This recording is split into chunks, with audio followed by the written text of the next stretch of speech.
Alright, we have all of the hydraulics of the tractor done. What we're going to do now is start this thing up and see what happens. Right now, without any electricity, it should flow through the rear of the 3-point hitch perfectly. I'm going to have to do this quick so I don't asphyxiate myself. Let me turn you guys around so you can watch it if it's going to leak or not. Let's see here. We'll put it down on the valves. I think you guys can see all that. Alright, I'm going to stand up and put some safety glasses on, and let's see what happens.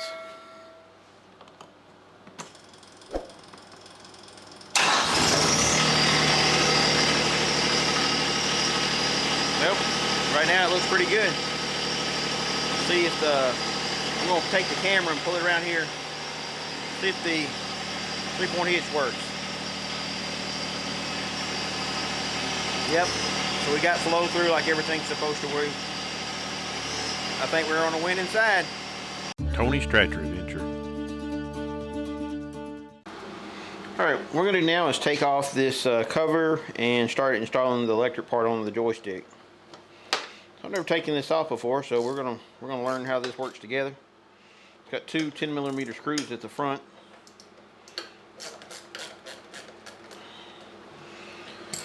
So let's leave the valve on there and see if we can just pop this rubber booty thing off here.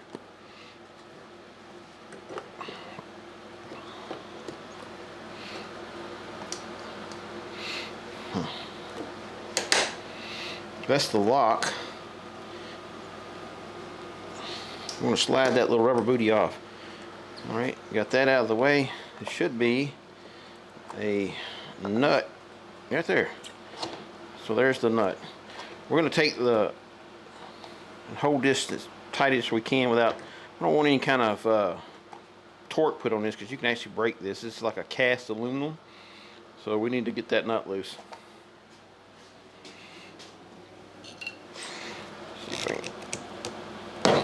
Well, it wasn't that tight. Let's see if we can turn this upside downward so we can see what's going on.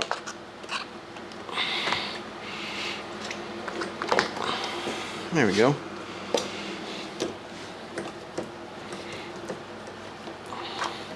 Technically, you probably wouldn't have to take this off, but I want to put it in the vise.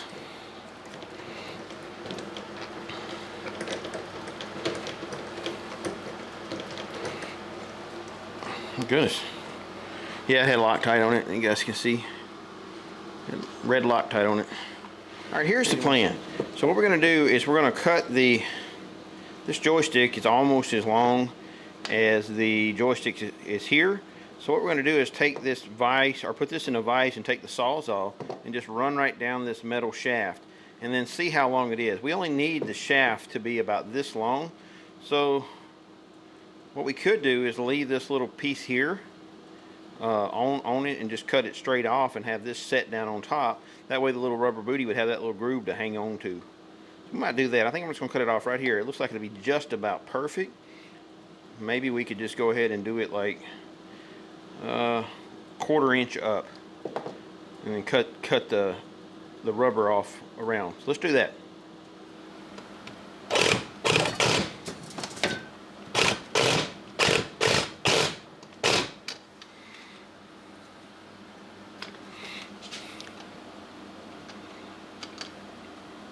Probably a better way of doing this.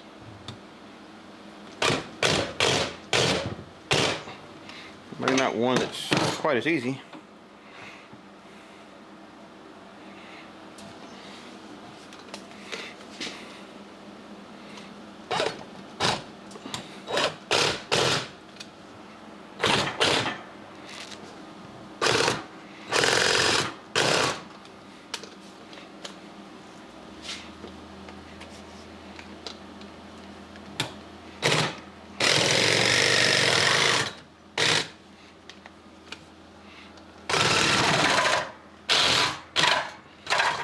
As long as I hear that metal, I know I'm cutting all the way through.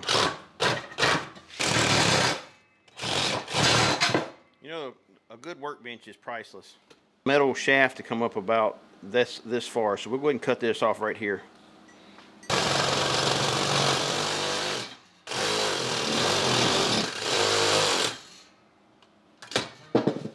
See if we can get this off now.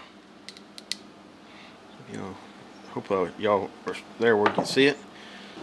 All right, as you can see, this cord here comes out on the side. So what we're going to do is take this Allen wrench that came with the kit and take this off. All right, my phone ring. Let's see if I can figure out where. There it is. So what I'm going to do is cut this little groove out here so the wire will have a place to go.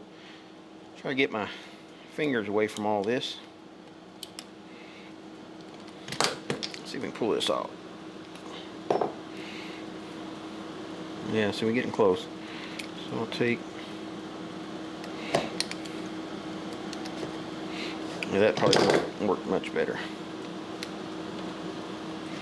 Alright, so now I still have the ability to wrap the little booty around here, and it's going to cause some sort of seal. And I'll put this on and take this, run it like this, where the wire will go through the little side there. I think this is going to work. All right, now that I've dry fit everything, I went ahead and put the blue Loctite on this. I took the head of the third function valve off, of the controller off, and I'm screwing this back in. Like I said, I use a blue Loctite, so you don't want it to be terribly hard to get off if you need to. So I'm gonna go ahead and take this, and remember I said this piece down here is cast, so don't go crazy on it, and try to support it with your fingers. And then with the blue Loctite, it acts as a glue anyway, so it's not going to go anywhere. So now we're going to try to figure out how to run the wires. So here's something I'm not terribly excited about with the kit. It's not a big deal, but this is the like a Canon type plug, and there's no way for it to go through the hole in the joystick like it's supposed to. There's a hole here that is meant for the, let me get you a little better shot here. All right, there's a hole right here that's meant for the wires to go down through. It goes, this port goes all the way through, and if you use this port, you get to keep all your wires and everything out of sight, and it looks pretty good. Well, obviously this Canon plug's not going to go through there, so I don't know that that was really well thought out. So what I'm going to do is take the Canon plug apart so I can fish those wires through by themselves, but I want to make sure that I know where these wires went. So I'm going to kind of pull this back a little bit. So here's the top of the Canon plug. I'm going to go ahead and take a picture from the top and from the side and from the bottom. And that way I'll know which one goes back to which still may not be a great use, because it looks like there's, if you can see here, it's like one white wire and 3 black wires. So I don't know how well this is going to help me, but let's see. I'm going to take this Canon plug apart, and that's how you take one apart. And you got these little wires that come through, and down in there there's like a little catch. There's a little catch down there. Let's see if I can get, you guys can see. And I'm going to pull back on each one of them. So I think I'm gonna mark them as I take them off. I'm going to mark the wires. And the fourth one, pulling back the lock and pushing down. So now when I pull these out the other side, I'll need to make sure that they are marked some sort of. All right, now that everything is color coded, I'm going to run it through. Let's see if you can see the colors on there. I'm going to run it through the joystick handle now.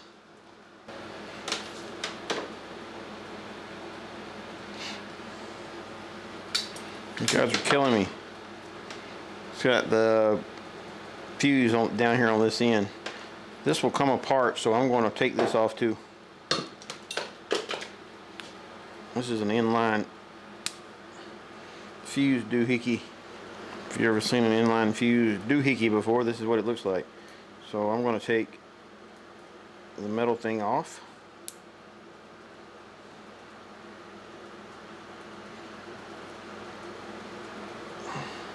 Pull the wire out, and I'll put this back on the other side as well. Alright, now it's time to put it together, and we're going to run the wire through.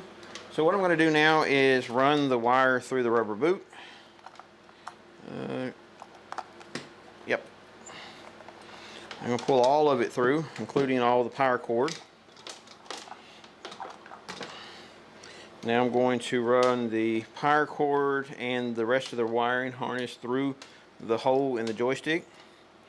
So I'm just going to pull this down.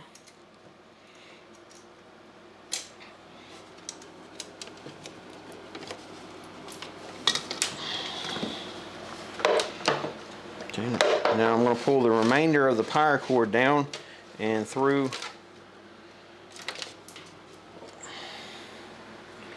So basically now this should just go straight through. I'm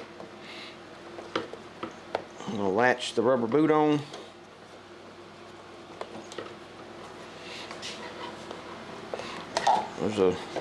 Remember the part where it has this is the safety lock. That's going to probably be the hardest thing to get the safety lock back through. It's pretty flexible. It went right on.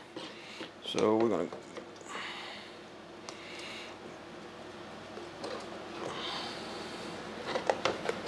Alright, the rubber boot is on the bottom. Alright, here is the grommet part that I set up. I'm going to pull all the excess through the bottom.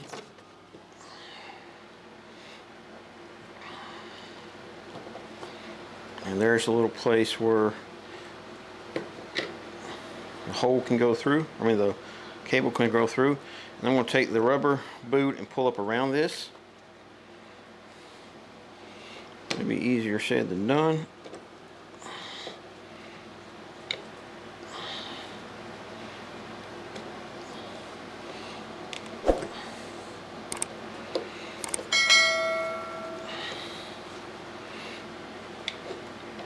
I forgot to put the spacer on, so I'm going to pull this back up. I think I can make it work though. Yep, that works fine. Alright, now I've got this back in place. I'm going to lock this dude down.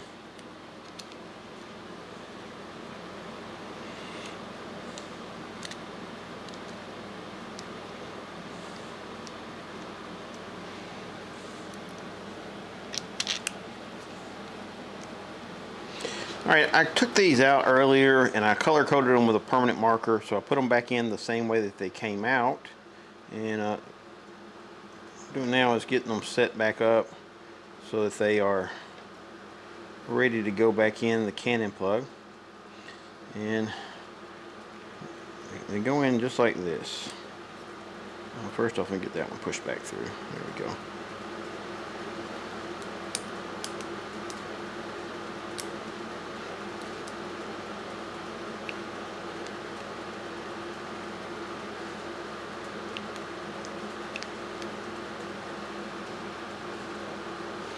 Alright, so I've got it through. Let me see if I can get that up here close.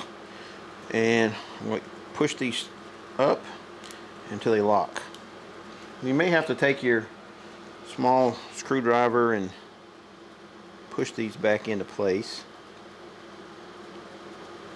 That's okay. You want them to come flush to the top. And then you have the little wedge piece here that you just slide down in there, and that causes them to lock into place. And now if you look down in there, you can see the little shiny tips of the ends of the plugs. So that's done. Now we got to put the fuse piece back on.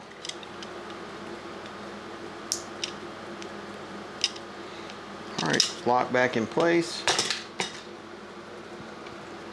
Put the fuse back in it. And there we go.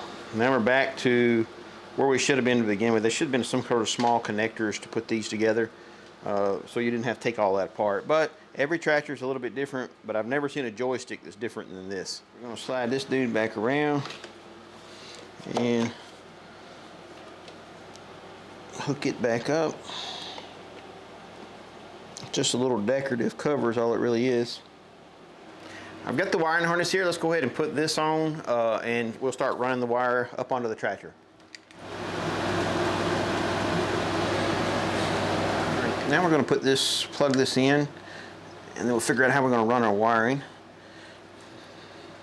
He's got put those rubber washers on first, and it's got this little screw here that'll pull it up tight and make this waterproof.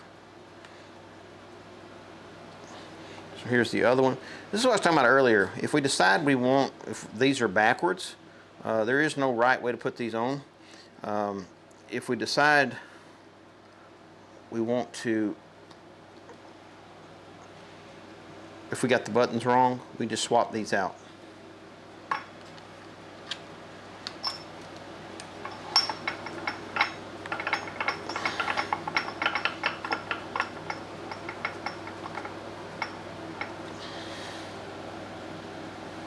Not that I can see. Let me pull this off one more time. We'll take a look at that, because I'd rather that to be aiming down so water won't set it in that hole.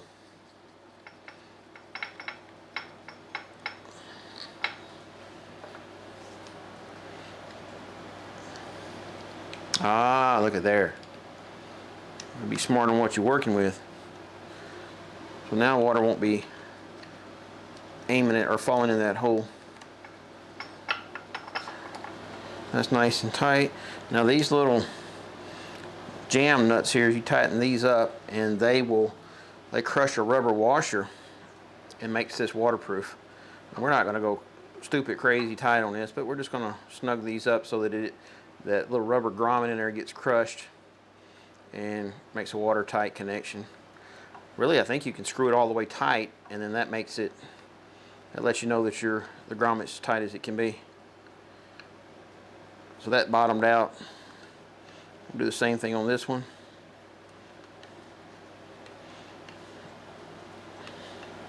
All right, there we go. So now we're going to run follow the wiring harness will be run down here and through all of this. And we'll zip tie it. And then here is the back. We'll plug these together. Now theoretically, once I tighten all this up and run all my zip ties up and down, we should be able to run power to this and a ground, and we should be in business for a grappler. All right, what I'm going to do here is take off the dash where I can get to the switch here, and this is going to be my power source, because I want it where when I turn the key on, the third function valve will work, but when the key is off, it won't work. It's not pulling a lot of power to make this work. Now all I'm doing here is getting enough room so I can look at my wiring harness. I don't want to take all this off. Just took it enough where I can pull that. All these panels are plastic, so they're easy enough to flex. So here's my wiring harness, and what I'm going to do is check with my ohm meter which ones have power when I turn it to the run position, and loses power when I turn it off. With the power on, I'm going to touch my ground, and I know, I'm trying to see which one has power with the ignition switch to the run position. All right, this red wire has power only when the ignition is turned to the on position, and so I'll turn it off just to make sure. You can hear the fuel pump running. Turn it off, and then I'll check again. No power. So this is the wire that we're going to attach to right here, this orange one. I'll take this, get it out of the way. Pull this out a little bit, get me some room to work with it. So now we're going to push that through. Okay, I got the first wire in there. Push this in up in here.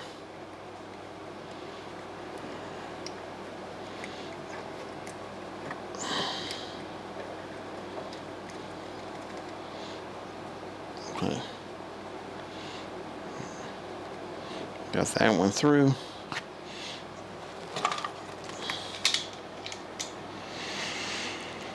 Get my pliers in here and I'll crimp it.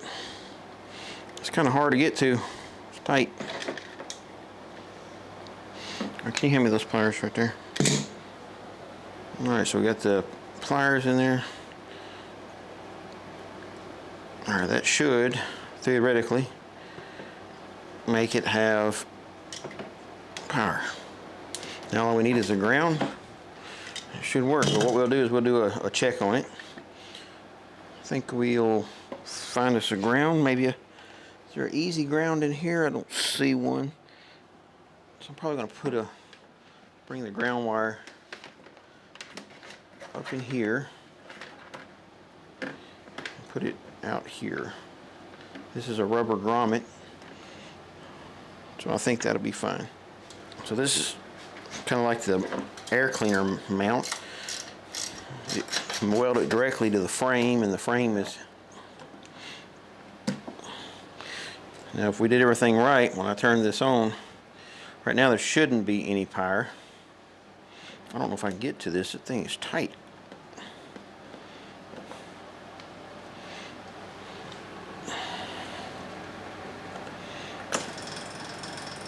All right, it's got power, so that's good.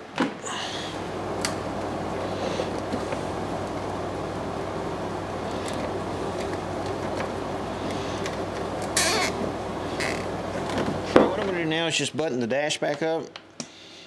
I like to finish one thing at a time before I move on to something else. There it goes, got that one started. All right, what I'm doing now is I'm having a zip tie party. So everywhere that I can find, I'm going to zip tie the wires up, make them a little bit harder to rip off. What I'm going to do now is go ahead, this is the first time this grapple has been set up. There's no rules on this, I've not read the directions. This is just something I think I should do. This cylinder is fully extended, so I don't want to have, I don't want to try to bleed all the air out through the system and try to fill the cylinder up. So again, what I'm going to do is I'm going to just fill this cylinder up a little bit here.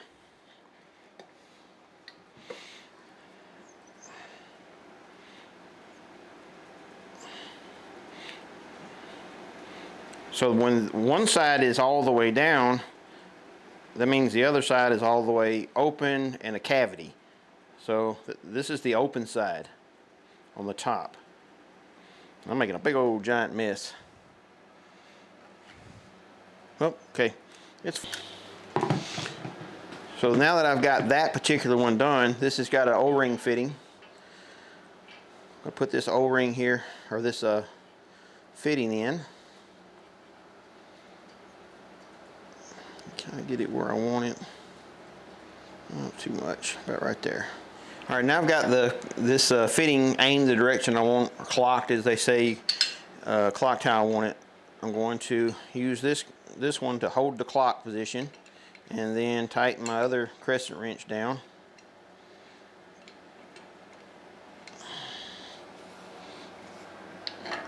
This is the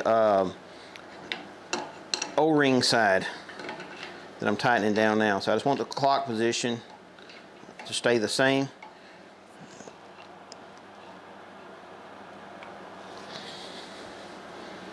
It doesn't have to be terribly tight. It just keeps it in the right position. Now, like I said before, I can do one of two things when I add this hose here. Now, one thing I am going to do is I'm going to leave this hose a little bit loose. And I'm going to let the tractor press through some hydraulic fluid, and that way it's going to bleed the system a little quicker, and I won't have as much bubbles in my air lines, or in my hydraulic lines.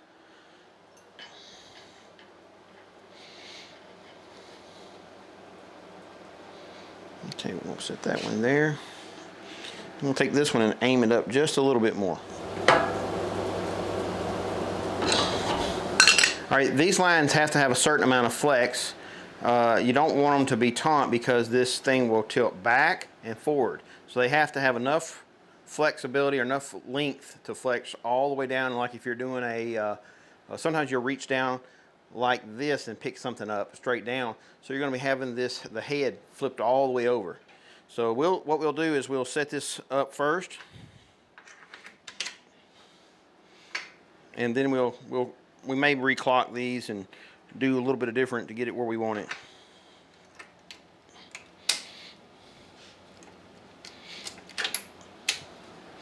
All right, first impressions, they look pretty good. I'm gonna go ahead and throw some zip ties on them. I may do 90 degrees. I may change these at some point to a 90 degrees so the hoses are aiming that way. We'll see what happens.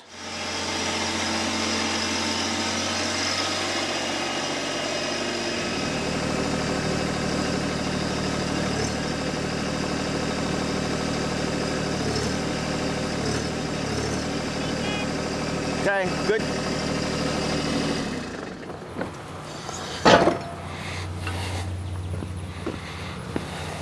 All right, that was not really necessary. You don't have to bleed it, but I got a lot of air out of that.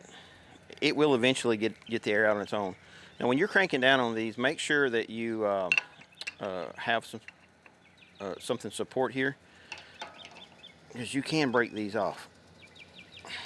All right, that one's tightened up. All right, and that one's tightened up. Now they shouldn't leak anymore. So what I've done now is I brought the tractor over to a level ground, and I'm looking at the sight glass in here, and I can see that it is now low of fluid. These smaller tractors do not have a huge reservoir like your subcompacts and your first couple of level of compact tractors. They don't have huge reservoirs of oil, and so you need to, when you fill all those lines up and all those cylinders up, that takes the oil from your reservoir. So now you got to top this off. All right, if you have a 264, TYM 264, you fill the reservoir on top of the transmission by rolling the seat up, and then there's a fill plug, and that's where you fill it up. Let's see here. I don't recommend anything more than a 2-gallon container because it's pretty hard to pour. All right, what I've got going on here is I may have to have another hose made up. This thing has the scissor type front pivot points, which lets it dump really deep. So what I did, it was hanging up because of the way I had it routed before. So I want to try it like this, and then if it continues to hang up, then I'm going to have, or not be long enough, then I'm going to go ahead and get another hose made for the front hose. The back one's fine, but the front one is being close. So here it won't get hung up, and it should let it go further. I just don't know how far it needs to go. We'll see.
show you why we really got the Grapple. This is the main reason that we got the Grapple.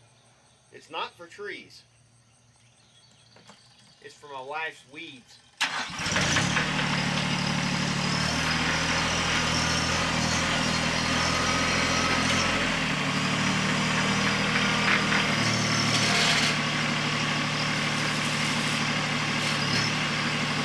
Well, we got the third function valve on it, and I'll have to say that I'm pretty pleased with how everything went. It looks like a pretty nice installation. It looks like a quality build. It doesn't look hodgepodge together. The only problem I have so far is that I did not take into consideration how far this loader tilts. It has the scissor type pivot points on the front, which will allow the bucket to dump really steep. Or in this case, it'll allow the Worksaver Grapple to dump really deep. And this line is too short. I can't fully extend over. And there's going to be times when we work on the sawmill where I will want to like reach down and pick up a small log and carry it forward and set it on the sawmill. So I need the full length of this, and that's a costly mistake. These lines are not cheap. So when you do that, if you do this on your tractor, make sure you take into account when the bucket goes all the way forward. Here's the valve controls for the third function here. I chose to have it forward because I feel comfortable with using these two fingers. I see other people who turn this around the other direction and use their thumb on the back side. You can turn this, you can clock this any way that makes you happy. So that's a nice feature. After I got through some of the wiring harness issues as far as how not being able to go through the hole, this turned out to be a really clean looking third function valve setup. Comes up here. I made this bracket here. Everything just, it looks pretty, like, I don't know, factory built. And then running these lines back here. So now when I take the loader off, these lines will stay with the loader, and this will have no bearing on the tractor whatsoever. So let's move forward. I've got these lines tucked behind these metal lines and kind of routed along the side of them with these big heavy zip ties. I think it's going to work out really nice. I don't see any reason to worry about this. Let me show you the bracket now that it's done. I think the front bracket turned out pretty nice. I'm glad I did cut that back off, because if it had been hanging out, I think that would have took something away from it. Would it matter? Probably not. But I'm doing this one time, so I want it to be done right. We picked this Worksaver Grapple up last year at the Sunbelt Ag Expo in Moultrie, Georgia, and I'd like to say, thanks to Worksaver for letting us demonstrate this on our channel. We'll do an in-depth review on this thing in the near future. Hey, I really appreciate you watching our channel. If you like what we do, hit that thumbs up. That means a lot to us, and it tells the Google algorithm that you like what we're doing. Also, hit the subscribe button and the little bell icon. The little bell icon lets you know whenever we put out something new. We thank you for watching our channel. God bless and have a great day.